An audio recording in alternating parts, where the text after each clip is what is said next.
साना सुल्तान का exclusive interview video सामने आया जिसमें कि वो बहुत बड़े-बड़े अलग खुलासे किए। अभी तक जो 4 हफ्ते घर में थी और अभी बाहर आई, तो वो बिल्कुल डिफरेंट हैं। वो ग्रुप की हिस्सा नहीं थी, वो अरमान ग्रुप के हिस्सा थी, पर अभी वो कटारिया साना मकबूल के साथ सपोर्ट करते नज़र आई।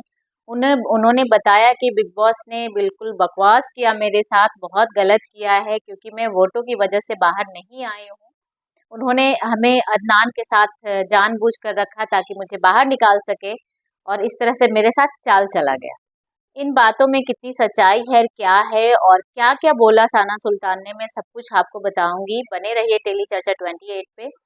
जी हाँ, साना जैसे कि आप लोगों को पता है कि एविक्शन हो गया है, साना बाहर आ गई हैं और उन्होंने बताया कि बिग बॉस ने बहुत गलत किया, मुझे वोटों के आधार पे मैं बाहर नहीं आती। तो साना, मैं आपको बता दूँ कि ये आपकी बहुत बड़ी गलतफ़हमी है। दीपक जी से बस थोड़े से वोट आपके ज़्यादा था, मतलब अगर जो कोई और निकलता तो वो आप ही थी। आपको अब विश्वास है एक्स्ट्रा कि आपके फैंस का बहुत सारा वोट था, और बहुत सारा वोट था नहीं। अगर जो जनता वोट भी करती तो किस बेसिस पे? आपने क्या दिया इतने दिनों में? आप इतने दिनों में ये किए कि आप एक कॉर्नर में बैठ के शायरी बनाते रहीं, आप लोगों को अपना उर्दू सिखाई, जो भी किया अपने तरफ से ठीक किया, पर बिग बॉस में आपका योगदान कुछ नहीं था। तो इस वजह से आप बाहर निकली हैं। और उन्होंने साई केतन को लेकर बोली बड़ी बात, बोला कि मेरे तरफ से दोस्ती 100% था, पर उनके तरफ से ऐसा कुछ भी नहीं था। मतलब जब चाहे तो वो हमारे साथ बैठते थे, पर उनकी प्रायोरिटी रणवीर जी और अरमान थे कहीं न कहीं। जब हेड ऑफ़ द हाउस बनना था और जब मैंने नेजी को सपोर्ट करी तो उन्होंने मुझे सपोर्ट नहीं किया।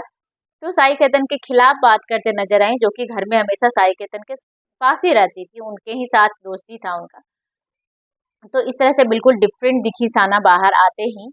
इवन कि घर में उनका साना मकबूल से डे 1 से बहुत दुश्मनी चल रही थी, पर अभी कुछ दिन से 2-3 दिनों से दोनों में एक दोस्ती का साइड नज़र आ रहा था, पर अभी वो मौका नहीं मिल पाया, वो बाहर निकल गईं। पर बाहर निकलने के बाद वो बिल्कुल सपोर्ट कर रही हैं साना मकबूल को और उनके गेम को बताया बहुत अच्छा। इवन कि उन्होंने विनर के नाम का खुलासा किया है। टॉप 3 में किसे वो देखना चाहती हैं और उनको क्या लगता है, इन सारे बातों का चर्चा किया है साना सुल्तान ने अपने इंटरव्यू में। और अरमान के बारे में बोली बहुत बड़ी बातें, बोला अरमान बहुत ही मतलबी हैं, वो मतलब से ही दूसरे से दोस्ती रखते हैं और वो सिर्फ़ अपने आप को देखते हैं।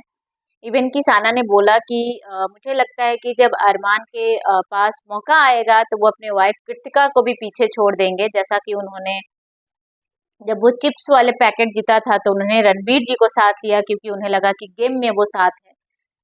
अरमान बहुत चालाक हैं, कहीं न कहीं उनको पता है कि उनकी वाइफ उनके साथ रहेंगी ही रहेंगी। इस तरह की बातें करी। और लौ कटारिया के बारे में बोला कि घर में तो उनकी दुश्मनी मतलब कट्टर वाली दुश्मनी दिख रही थी कटारिया के साथ। बस बाहर आते ही वो कटारिया को विनर का नाम दे दिया। उन्होंने बोला कि कटारिया में विनिंग मटेरियल है, वो विनर होगा।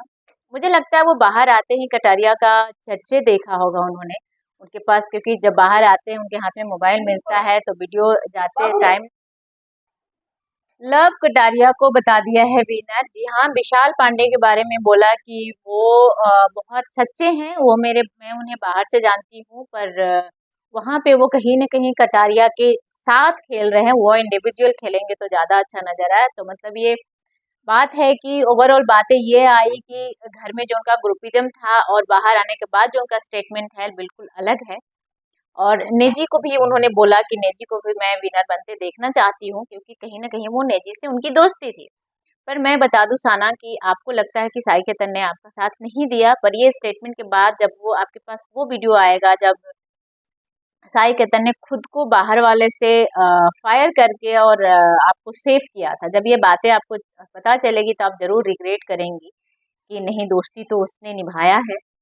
तो इस तरह की बहुत सारी बातें करी और बिग बॉस से बहुत नाराज़ हैं। वो लगातार ये बात को बोल रही हैं कि बिग बॉस ने मेरे साथ चाल चला है और मुझे निकाल दिया, वरना मैं अभी बाहर नहीं आने वाली थी। सब अपने आप को टॉप 4, टॉप 3 में देखते हैं और साना ने भी बोला कि मैं टॉप 5 में तो ज़रूर होती। तो चलिए, आपको क्या लगता है कि इन सारी बातों में कितनी सच्चाई है? आप अपना कमेंट जो भी है आपका कमेंट बॉक्स में ज़रूर बताइएगा। मेरे वीडियो को लाइक कीजिए, चैनल को सब्सक्राइब कीजिए। Thank you so much everyone. Tele चर्चा 28 मैंने लिंक दे रखा है डिस्क्रिप्शन में। जाइए, क्लिक कीजिए और सब्सक्राइब कीजिए। Thank you so much.